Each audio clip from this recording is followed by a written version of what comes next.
OK အားလုံးပဲမင်္ဂလာပါကွန်တော်ကြီး TikTok channel မှာပြန်လည်ပြီးတော့ကြိုဆိုလိုက်ပါတယ်ဗျဟုတ်ကဲ့ဒီအင်္ဂါညာလေးမှာဆိုရင်တော့ကျွန်တော်ကတော့ဒီ2026ကမ္ဘာဖလားဥရောပဝင်ခွင့်၄နေရာအတွက်ဒီပလီအော့အဆင့်နေရာနေပြီးတော့ရှင်းမှန်ခဲ့ရပြီးဒီရှစ်တင်းအုပ်စုထီကိုတက်လန်းလာခဲ့တဲ့ပွဲစဉ်တွေထဲမှာကျွန်တော်ဒီအနီးဆက်ဆုံးနဲ့အထေချာဆုံးပွဲစဉ်လေးတစ်ပွဲဖြစ်တဲ့ကျွန်တော်ဒီချက်အတင်းနဲ့ဒိမတ်တို့ရဲ့ပွဲစဉ်လေးကိုပွဲချုပ်သုံးတဲ့ချက်လေးအနေနဲ့ပြောပြတော့မှာပဲဖြစ်တယ်ဒီပွဲစဉ်လေးကိုကျွန်တော်ပွဲချုပ်သုံးတဲ့ချက်လေးအနေနဲ့မပြောခင်မှာမင်းညကကျွန်တော်ရွေးချယ်ပေးခဲ့တဲ့ပွဲစဉ်လေးတွေကိုကျွန်တော်ပြန်လည်ပြီးသုံးသပ်ပေးမယ်ဗျမနေ့ကတော့ကျွန်တော် TikTok channel တစ်ပွဲကောင်းအနေနဲ့ကျွန်တော်ဒီဂျာမနီတင်းနဲ့ဂါနာတို့ရဲ့ပွဲစဉ်မှာဆိုရင်ကျွန်တော်ဒီအဝေးကွင်းဂါနာဘော်ဒီလေးနဲ့အတူကိုပေါင်းအောက်လေးရွေးချယ်ပေးခဲ့ရမှာ2-1ဆိုတဲ့ရလက်လေးနဲ့ပဲပွဲပြီးဆုံးခဲ့တာဖြစ်တဲ့အတွက်ကြောင့်မလို့ဂါနာဘော်ဒီရွေးချယ်မှုလေးရောကိုပေါင်းအောက်ရွေးချယ်မှုပွဲစဉ်လေးရောနှစ်တီးစလုံးက100ခန်းအပြည့်အနိုင်ရရှိခဲ့တာဖြစ်တဲ့အတွက်ကြောင့်မလို့ TikTok fan ညီကိုလေးတွေတော်တော်လေးအဆင်ပြေလိမ့်မယ်လို့ကျွန်တော်ကမြင်မိတယ်နောက်ပြီးကျွန်တော် Telegram ဒီ free channel လေးမှာဆိုလဲကျွန်တော်တပွဲကောင်းအနေနဲ့9ပွဲတိတိရွေးချယ်ပေးခဲ့တယ်9ပွဲစလုံးက100ခန်းအပြည့်အနိုင်ရရှိခဲ့တာဖြစ်တဲ့အတွက်ကြောင့်မလို့ free channel လေးကို join ထားတဲ့ညီကိုလေးတွေလည်းတော်တော်လေးကိုထူးရှယ်လန်းခဲ့တာဖြစ်တဲ့အတွက်ကြောင့်မလို့ကျွန်တော်ဝမ်းတာပီတိဖြစ်မိတယ်နောက်ပြီးကျွန်တော် Telegram ဒီ VIP channel လေးကို join ထားတဲ့ညီကိုလေးတွေအတွက်ကျွန်တော်ဒီတီးတက်တပွဲကောင်းအနေနဲ့3ပွဲတိတိရွေးချယ်ပေးခဲ့ပါတယ်ဗျအဲ့ဒီ3ပွဲစလုံးကလည်း100ခန်းအပြည့်ထူးရှယ်လန်းခဲ့တာဖြစ်တဲ့အတွက်ကြောင့်မလို့ကျွန်တော် Telegram ဒီ free channel ကို join ထားတဲ့ညီကိုလေးတွေရောဒီ VIP ကို join ထားတဲ့ညီကိုတွေရောနောက်ပြီး TikTok fan ညီကိုလေးတွေရောအားလုံးအဆင်ပြေကြတာဖြစ်တဲ့အတွက်ကြောင့်မလို့ကျွန်တော်ဝမ်းတာပီတိဖြစ်မိတယ်ဒီတော့ကြညမှာဆိုလဲဆက်လက်ပြီးအနိုင်ရရှိအောင်ကျွန်တော်တိတိကျကျပွဲကြိုသုံးတဲ့ချက်လေးနဲ့တိတိကျကျလေးကိုရွေးချယ်ပေးတော့မှာဖြစ်တဲ့အတွက်ကြောင့်ကျွန်တော် Telegram channel လေးကို join ထားကြဖို့ကျွန်တော်ပြောချင်ပါတယ်ဗျကျွန်တော် Telegram ဒီ channel လေးမှာဆိုရင်ကျွန်တော်ကတော့ဒီနေ့စဉ်နေ့တိုင်းတပွဲကောင်းလေးတွေရောမောင်တော်လေးတွေရောထူးရှယ်ရွေးချယ်ပြီးမှတင်ဆက်ပေးနေတာဖြစ်တဲ့အတွက်ကြောင့်မလို့ဒီ free channel လေးကို join နေတဲ့ညီကိုတွေကျွန်တော် TikTok profile လေးရဲ့အောက်မှာ free channel link လေးချပေးထားပါတယ်S ကိုအောင်3465လို့ရိုက်ရှာလိုက်တာလည်းကျွန်တော်ဒီ free channel လေးကိုတိုက်ရိုက်ရရှိပါတယ်ဗျဒါကြောင့်မလို့ကျွန်တော် Telegram channel လေးတွေကို join ထားကြဖို့ကျွန်တော်ကပြောချင်းဖြစ်ပါတယ်ဟုတ်ကဲ့ဒီနေ့ညမှာရှင်းမှန်ကစားတော့မယ်ဒီချက်တင်းနဲ့ဒိမတ်တို့ဟာဆိုရင်ဒီ2026ကမ္ဘာဖလားဥရောပဝင်ခွင့်၄နေရာအတွက် final ပွဲစဉ်အနေနဲ့ရှင်းမှန်ကစားတော့မှာဖြစ်ပြီးတော့အနိုင်ရရှိတဲ့အတင်းသားလင်ကမ္ဘာဖလားကိုတိုက်ရိုက်တက်လန်တော့မှာဖြစ်တဲ့အတွက်ကြောင့်မလို့တော်တော်လေးကိုအကျိတ်နဲ့ရှိလိမ့်မယ်လို့ကျွန်တော်ကမြင်မိတယ်အားလုံးပဲတိကျတဲ့အတိုင်းပဲဒီနေ့တင်းမှာဆိုရင်တော့ဒီ2025 FIFA အဆင့်တက်မှတ်ချက်အရတော့ဒီ Asian ချက်အတင်းရတော့ဒီကမ္ဘာအဆင့်43နေရာမှာရပ်တည်နေပြီးတော့ဒီအဝေးခွင့်ဖြစ်တဲ့ဒိမတ်အတင်းရဆိုရင်လည်းဒီ2025 FIFA ကမ္ဘာအဆင့်တက်မှတ်ချက်အရအဆင့်21နေရာမှာရပ်တည်နေတဲ့တင်းဖြစ်တယ်ဒီလိုအဆင့်3အဆင့်43ကအတင်းနဲ့အဆင့်21ကအတင်းသူ့စုံတဲ့ပွဲစဉ်မှာဆိုရင်ကျွန်တော်ပထမအဆုံးအနေနဲ့အကျိုးပေးမှုလို့ဥစားပြောချင်တယ်ဗျဒီနေ့တင်းမှာဆိုရင်ဒီအဝေးခွင့်ဖြစ်တဲ့ဒိမတ်တင်းကအကျိုးပေးမှုအနေနဲ့ level ပြ90ရှုံးစတဲ့ခြေတန်းလေးနဲ့အတူဂိုးပေါင်းစလေးနှလုံးပြ60ရှုံးစတဲ့ခြေတန်းလေးဖွင့်ထားတာကိုကျွန်တော်တွေ့ခဲ့ရတယ်။ဘာကြောင့်ဒီလိုအကျိုးပေးမှုခြေတန်းလေးဖွင့်ထားတာလဲဆိုတော့ကျွန်တော်အောက်မှာဒီချာလေးကိုရှင်းပြမယ်ဗျ။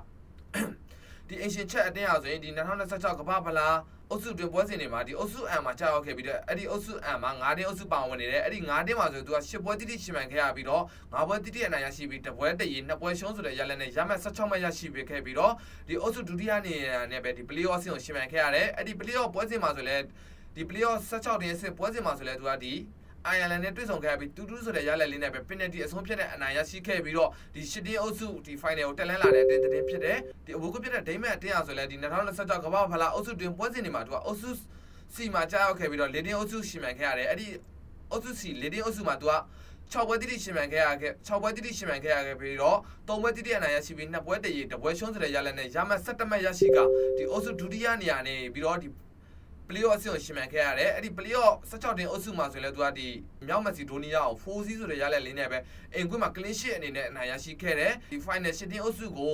ုဒီတက်လန်းလာခဲ့တဲ့အတင်းဖြစ်တယ်ဒီ final 7တင်းအုပ်စုမှာဒီအိမ်ကွင်းအဝေးကွင်းမဲခွဲဆုံးဖြတ်ရမှာဒီချက်ရဲ့အိမ်တင်းမှာကြာရောက်ခဲ့ပြီးတော့ဒီချက်ရဲ့အိမ်ကွင်းမှာပဲရှင်းမှန်ကစားခဲ့ရမယ်ပွဲစဉ်လေးပဲဖြစ်တယ်ဗျနောက်ပြီးဒီနှစ်တင်းရဲ့ head to head ပေါ်ထိထိုက်တွေ့ဆုံမှုနောက်ဆုံး6ပွဲကိုကြည့်လိုက်တဲ့အချိန်မှာဆိုရင်တော့ဒီအဝေးကွင်းပြတဲ့ဒိမတ်တင်းတွေကပဲ2ပွဲတိတိအနိုင်ရရှိပြီး4ပွဲတိတိတေကြကရှုံးပွဲလုံးဝရှုံးနေထားခြင်းမရှိသေးအောင်ကျွန်တော်တွေ့ခဲ့ရတယ်ဒီနှစ်တင်းထိထိုက်တွေ့ဆုံမှုနောက်ဆုံးပွဲစဉ်ဟာဆိုရင်တော့ဒီ2021ခုနှစ်Euro Open Championship ပွဲစဉ်မှာဆိုရင်လည်းဒီချက်ရဲ့အိမ်ကွင်းမှာပဲတွေ့ဆုံခဲ့ပြီး 1-2 ဆိုတဲ့ရလက်လေးနဲ့ပဲဒီအဝေးကွင်းပြတဲ့ဒိမတ်အတင်းရပဲအနိုင်ရရှိထားတယ်ဗျနောက်ပြီးဒီနေ့ညမှာရှင်းမှန်ကစားတော့မယ်လူစင်းကိုကြည့်လိုက်တဲ့အချိန်မှာဆိုလဲဒီအဝေးကွင်းဖြစ်တဲ့ချက်အတင်းမှာအဝေးကွင်းဖြစ်တဲ့ဒီဒိမတ်အတင်းမှာဆိုရင်တော့ဒီဝါရင်ကစားသမားတွေများစွာနဲ့အတူတော်တော်လေးကိုခြေစမ်းပိုင်းတက်ကြွနေတဲ့ဒီကစားသမားတွေများစွာရှိနေဖြစ်တဲ့ကြောင့်ဒီညပွဲစဉ်လေးမှာဆိုရင်တော့ကျွန်တော်ဒီအဝေးကွင်းဒိမတ်ဘော်ဒီလို့ကျွန်တော်ရွေးချယ်ပေးခြင်းနဲ့ဒီချက်အတင်းဟာဆိုရင်တော့ဒီ16တင်းအဆင့်မှာဒီတေချခဲ့ပြီး penalty အဆုံးဖြတ်နေတာဒီနောက်တစ်စီကိုတက်လန်းလာခဲ့တာဖြစ်တဲ့အတွက်ကြောင့်ဒီနေ့ညပွဲစဉ်လေးမှာဆိုတော့ကျွန်တော်ဒီလူစင်းအင်းရလဲဒီအဝေးကွင်းဖြစ်တဲ့ဒိမတ်အတင်းအများကြီးတာလွန်နေတဲ့ထိတဲ့တင်းစုံမှုတွေမှာလည်းအသာစီးရရှိထားတာဖြစ်တဲ့အတွက်ကြောင့်ဒီညပွဲစဉ်လေးမှာကျွန်တော်ဒီအဝေးကွင်းဖြစ်တဲ့ဒိမတ် body လို့ကျွန်တော်ရေးချက်ပေးခြင်းနဲ့ဒိမတ်အတင်းရပဲဒီနေ့ညမှာရှင်းမှန်ကစားတော့မဲ့ပွဲစဉ်လေးကိုအနိုင်ရရှိပြီးတော့ဒီ2026ကမ္ဘာဖလားဥရောပဝင်ခွင့်၄နေရာအတွက်တရိုက်တန်လန်သွားလိုက်မယ်လို့ကျွန်တော်ကမြင်မိတဲ့အတွက်ကြောင့်မလို့ဒီအဝေးကွင်းဒိမတ် body လေးကိုကျွန်တော်ရွေးချက်ပေးလိုက်ခြင်းနဲ့ဂိုးပေါင်းစလေးတွေအနေနဲ့နှလုံးပြ60ရှုံးစတဲ့ခြေထဲလေးမှာကျွန်တော်ဂိုးပေါင်းအပေါ်လေးကိုကျွန်တော်ရွေးချက်ပေးခြင်းနဲ့ဗျ။ဘာကြောင့်လဲဆိုတော့ဒီ Asian Chat တင်းရဆိုလဲဆက်ဆောက်တင်းအဆင့်မှာတူတူဆိုတဲ့ရလက်လေးနဲ့ အပြန်လည်တွင်ကိုလေးတဲ့ဂိုးတွေပြန်တွင်းနိုင်ခဲ့တာဖြစ်တဲ့အတွက်ကြောင့်ဒီနေ့ညပွဲစဉ်လေးမှာလည်းဒီအနေဆုံးတစ်ဂိုးလောက်နဲ့ပြန်တွင်းနိုင်လိမ့်မယ်လို့ကျွန်တော်ကမြင်မိတယ်ဖြစ်တဲ့အတွက်ကြောင့်မလို့ဒီနေ့ညပွဲစဉ်လေးမှာအပြန်လည်တွင်ကိုလေးတွေလည်းပဲဂိုးများလိမ့်မယ်လို့ကျွန်တော်ကမြင်မိတာဖြစ်တဲ့အတွက်ကြောင့်ဂိုးမောင်းပေါ်လေးကျွန်တော်ရွေးချယ်ပေးလိုက်ပါတယ်ဗျ